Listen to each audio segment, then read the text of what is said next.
A partir de iOS 15, puedes optar por reproducir un sonido de fondo, como ruido brillante o lluvia, para ocultar ruidos molestos y concentrarte mejor mientras usas el iPhone. Sigue estos pasos. En configuración, desplázate hacia abajo y toca Accesibilidad. Luego, desplázate hacia abajo y toca Audio Visuales. Toca Sonidos de fondo y activa esta función. Comenzará a reproducirse el sonido predeterminado, lluvia. Para cambiarlo, puedes tocar el menú Sonido y elegir una nueva opción. Probemos Océano. Toca atrás para volver a la configuración de sonidos de fondo. Para ajustar el volumen, arrastra el control deslizante. Vamos a bajarlo un poco.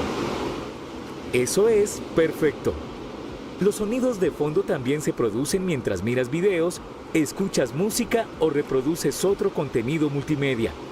Si no quieres que el sonido de fondo se reproduzca con contenido, puedes desactivar esta función.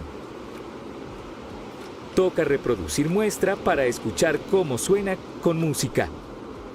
Puedes ajustar el nivel de reproducción del sonido de fondo en contenido multimedia, con el control deslizante volumen al usar con contenido así.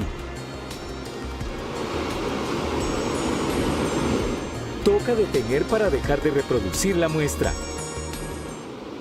También puedes activar y desactivar los sonidos de fondo y ajustar la configuración desde el centro de control. Solo toca el botón Audición.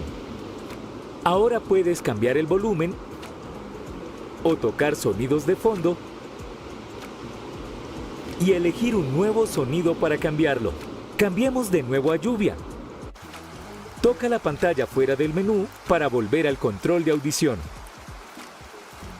También puedes activar y desactivar los sonidos de fondo tocando el botón azul Sonidos de fondo en la parte inferior de la pantalla. Ahora puedes usar el iPhone mientras se reproduce el sonido de fondo. Para